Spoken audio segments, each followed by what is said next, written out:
It is painfully clear to anyone that has played Final Fantasy XIV up to current that one of the game's primary antagonists, Zenos Galvus, is a pretty strange dude who is absolutely insane.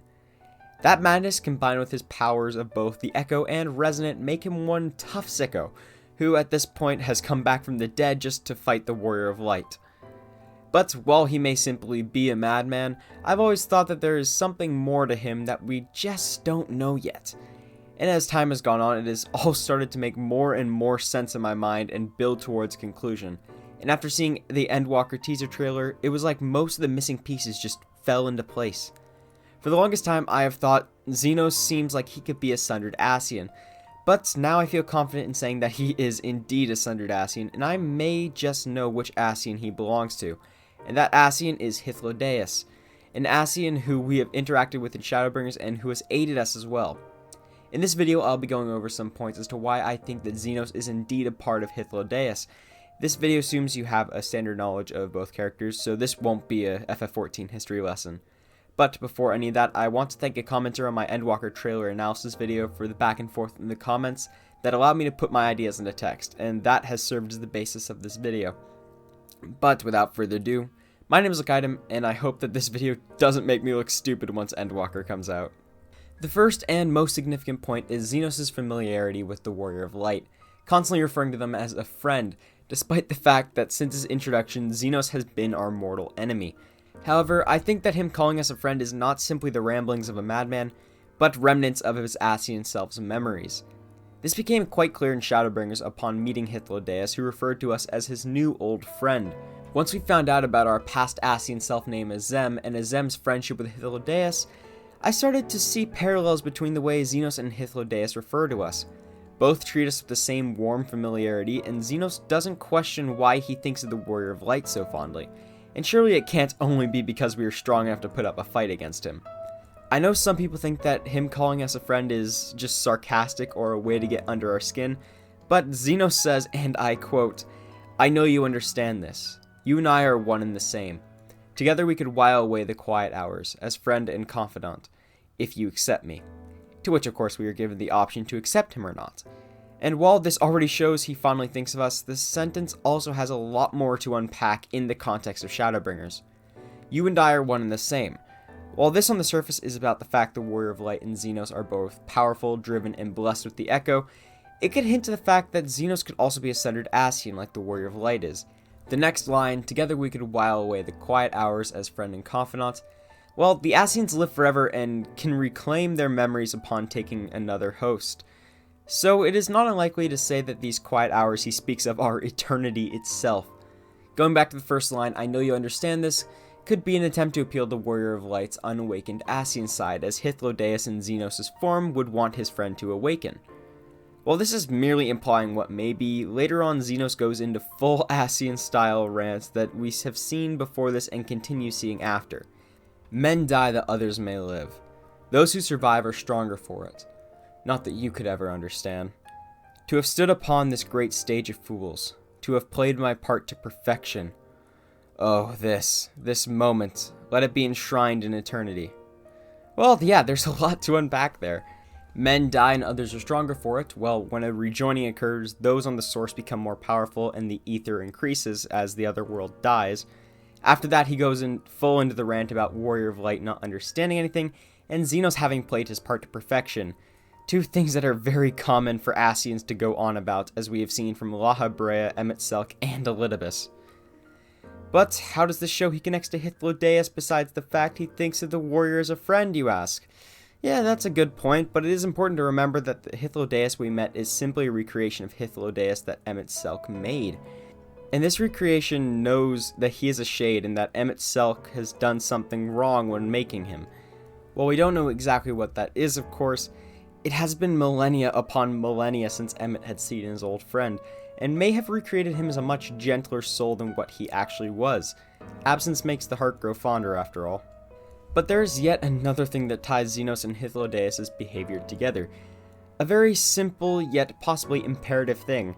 Both Zenos and Hythlodaeus specifically mention seeing and recognizing the color of the Warrior of Light's soul.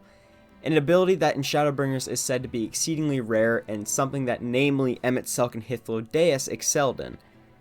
This can be interpreted as a major link between the two characters, as Emmet was still unsundered throughout the entirety of the story and could not possibly be Zenos. And out of those two who seemingly excel in that ability, it only leaves Hythlodaeus. But even beyond that, there are another two things that I think are definitive proof that at least Zenos is an Ascian. First off, at the end of Stormblood, when he slit his own throat and his corpse was adopted as a vessel by Elidibus, Zenos came back from the dead and took back his body. Like, he literally had his soul go into the body and take it over again. That is something that is impossible to do in this world if you are not an Ascian. The second one, which is even more significant, is his visions of the final days. And not just short snippets seen when the Echo awakens like most get, but what seems to be full-on visions of the catastrophe that brought the end of the world of the Ancients. Hythlodaeus described this in relative detail during our time in Amarit, and by what we know, it seems that Zenos has been getting visions of these events in the same level of detail and the same kinds of things as what Hythlodaeus recalled from his memories when we spoke to him. Hey, I hope you're enjoying the video. If you are, please make sure to like it and subscribe to the channel. It really does help out a lot. And if you want more videos like this in the future, tell me that in the comments, because I'm happy to make more. I can already tell this generic inserted clip has worn out its welcome, so let's return to the video. Moving on from the behavioral similarities, there are some mysteries that could hold evidence to Zenos being part of Hythlodaeus. The first thing that comes to mind is the mystery still surrounding the idea of the sundering. All we really know about the sundering is that it has divided the Ascians not consumed by Zodiark across 14 shards, which over time have been condensed via the rejoinings. But we don't know what this division entails, which could be the reason Zenos is so insane compared to the calm Hythlodaeus that we met in Amarit. At the moment, we have no clue if their soul was simply divided evenly in 14, or if the personality of each Ascian was also divided and spread unevenly across the 14 shards, or a mixture of both of these, where some divided evenly and others didn't. The last of these is what I believe to be true. Of those that are confirmed to be sundered, Fandaniel and the Warrior of Light are the best examples to prove this. Fandaniel is off the wall crazy and wishes to repeat the final days, which no sane person would want. And it is not just that his Ascian was also insane, because the new Fandaniel gleefully welcomed freedom from the Paragon's plans after the death of Elidibus, which is a stark contrast to what we have been told before, as we have seen and been told that every Ascian in ancient times was extremely loyal to Elidibus, as he was the leader of the Convocation of 14. As far as we know, the members of the Convocation of 14 were all rather level-headed, with all of them fearing and not wanting the final days to come to pass, and they were the ones who initially worked preventing it, so it does not make sense for Fandaniel to want to watch it happen all over again, especially when he could instead return to piecing the world back together like they have been doing for millennia. I think that the sundering caused all of Fandaniel's anger and hatred and malice to be condensed into one piece. And unluckily for us, that was the piece that was promoted to the Fandaniel office, and that is the Fandaniel that we have become acquainted with in the recent patches.